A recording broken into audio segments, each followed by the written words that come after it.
You know, I'm sitting here trying to... My light man is on vacation in the Bahamas right now. And my producer, he's in Hawaii. And all of my soundstage people, you know, they're in the Mediterranean. So I'm here adjusting this stupid light. And when I lean back, look what Satan does. I go dark. Jeez, I go dark. So hopefully I know what I'm talking about. I just don't know what I'm doing. Okay. I have had a comment that to me, I'm still laughing. I am still laughing. Now, my audience, you're all 20 years younger than I am. 20 to 25 years younger. And you have to live in this world that these kids have created. I don't. I'm out of here. Okay. I had a comment, and it was a kind comment, I think. I don't know. But a person wrote to me and said, you know, you remind me a lot of Curly Joe. I said, Jesus, of the Three Stooges. Now, you people are too young. Some of you know the Three Stooges. Most of you don't. Well, when I was in high school, I never thought somebody would say, in your old age, David, you're going to look like Curly. I go, what? Well, I'm still laughing. And she said, no offense. How can you be offended if someone says you look like an idiot? I'm not offended. So this is when I started going dark. I'm here! Mormon church!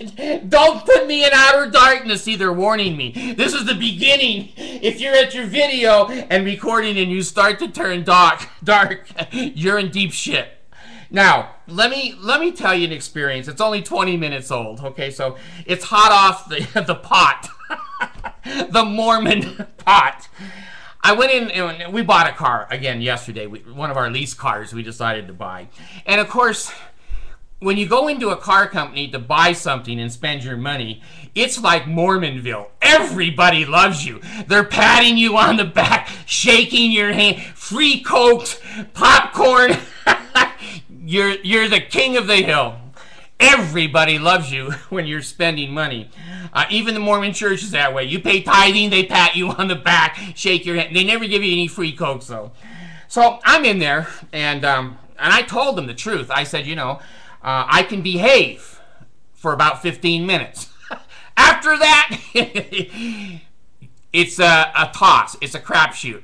So I'm in there 14 minutes. So the guy is at the table beside me, one of the, who knows, salesmen. They all look the same. They're like Mormon prophets. They all look like they got their hand out. Okay, so they're all getting a little piece of commission off of you. So this guy's being extra friendly, and he's going, well, you know, you've been a loyal customer, and you've been in here before, and, you know, we worked really hard on that deal yesterday to get money for us. Not you, but for us. He forgot that part of the sentence. So we're sitting there, and he's happy, happy, happy. And, you know, I'm just trying to be sad because I make more money when I'm sad. They're trying to cheer me up. So anyway, he comes and he says to me, well, we owe you $47. And I said to myself, I'll never see it. Car companies are like the Mormon church. They never send your money back. He says, well, your car didn't need an inspection. I told him that yesterday. And they took $47 to do it, but they didn't do it. So anyway, said, we're going to give that back to you. I'll go and get your check right now. I'm sitting there going, yeah, when pigs fly, you're not going to get me a check. But I don't say anything because I think, well, shit, there might be a chance. This time I won't get screwed. So while the person is cutting the check, your check is in the mail. One of the 3 greatest lies. I won't go into the details. Save the ladies from that construction talk. So he is being very, very nice to me. And we're sitting there at the table and we're discussing things. And we seem to be on the same page. Well, then he made the Mormon mistake.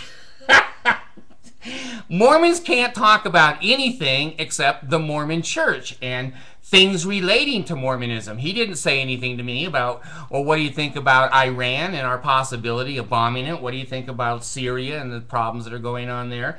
And, you know, he didn't talk anything political. So he opens the gate. Now, here's how Mormons do it. Are you one of us? Or are you one of them?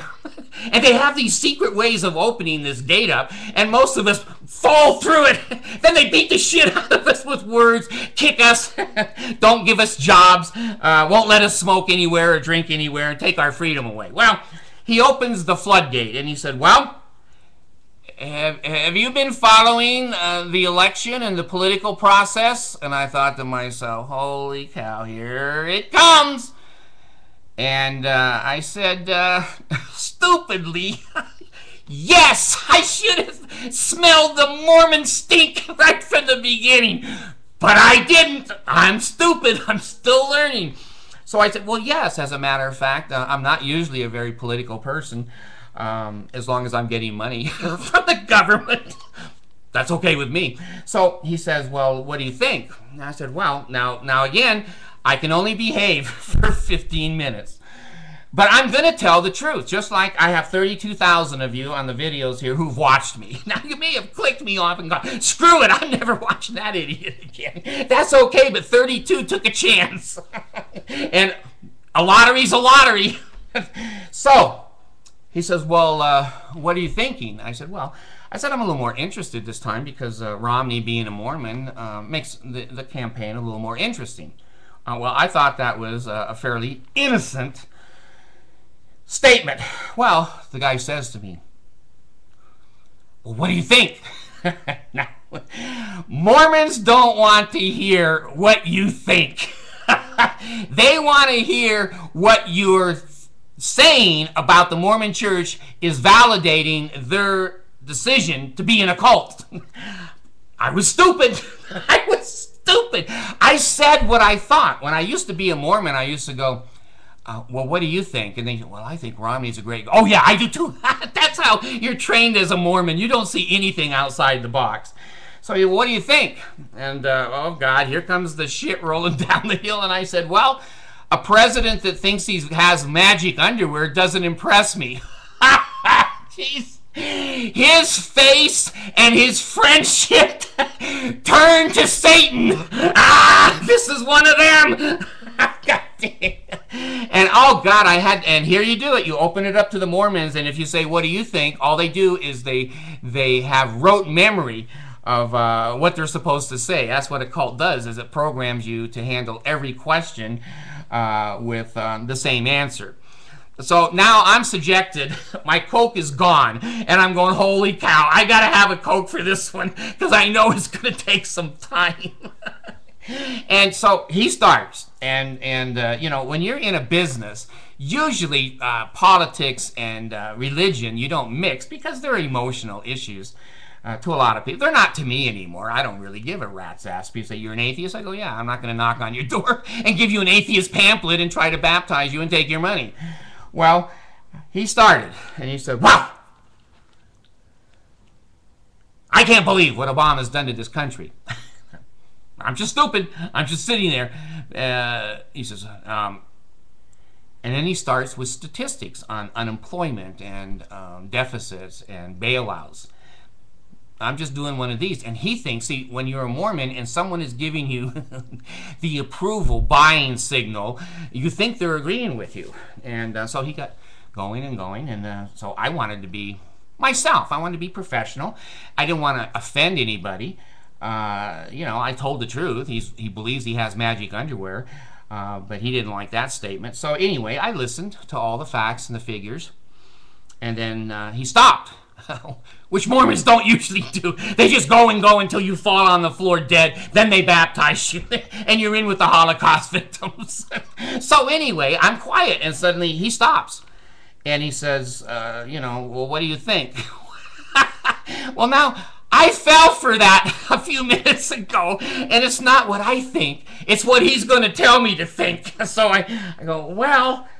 I said, you know, the facts that you're quoting are all true. Numbers don't lie.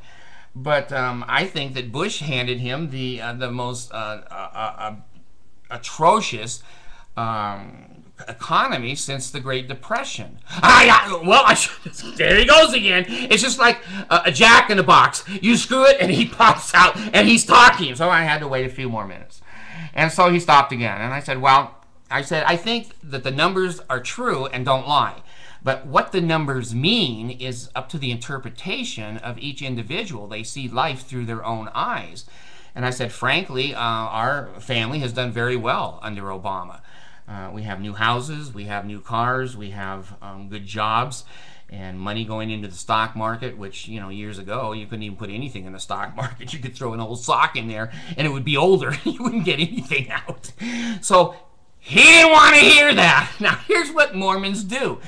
They don't slap you. They'd like to, but and they'd like to cut your throat. Well, this guy who is servicing me, putting my temporary plate on, and they've serviced the vehicle, and they've got the registration, and they've handed that in an extended warranty. I mean, this guy has gone the extra mile. Well, he went the other extra mile. He picked his ass up, and he just walked away.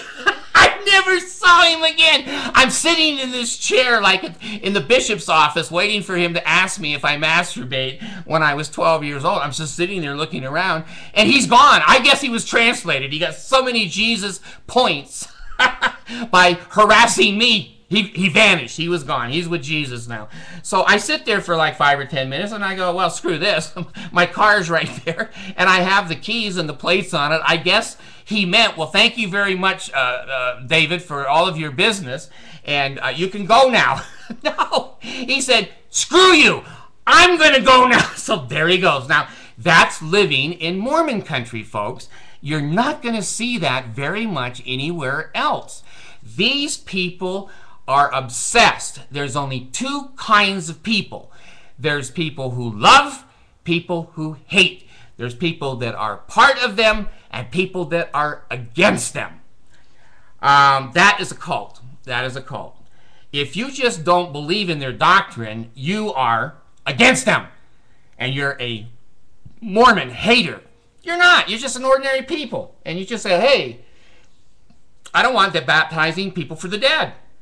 I don't want anyone marrying 14-year-old girls and killing 120 people at the Mountain Meadows massacre and giving 10% of my money to build a mall. I'm not into that. Oh, you're against us. You're one of those atheists. You're one of the non-believers. You're a Gentile. Well, I just wanted to give to you that experience 20 minutes ago. That's the experience I had buying a car in Utah. And if you're not a Mormon, you're not wearing, you know, the magic garments, and you're not bowing your head and saying yes, you're against us. And we just walk away. We'd like to kill you, but we're just going to walk away. So I found that to be interesting. Let me finish here by another comment that came in from a Mormon. And you can always tell Mormon comments. They're always black, and they're always white, and they're always very hateful. One said, my wife was ugly. I go, whoa, whoa. I can be bald and have big ears, and my voice is too loud, and I'm fat, but my wife's ugly? So I had one Mormon say, your wife is ugly. I should have said, yeah, but she's very rich. No. I think she's a cute gal. She's as sweet as can be to me, and she's been the light of my life after 5 other American girls. I'm done. I'll say with the Filipino girls. But anyway, I've had my hair insulted, my ears, my nose, my voice, my shirt, fat ass, ugly wife, and then I had one Mormon, and this kind of hurt my feelings, and so if that's what they were trying to do, it worked a little bit.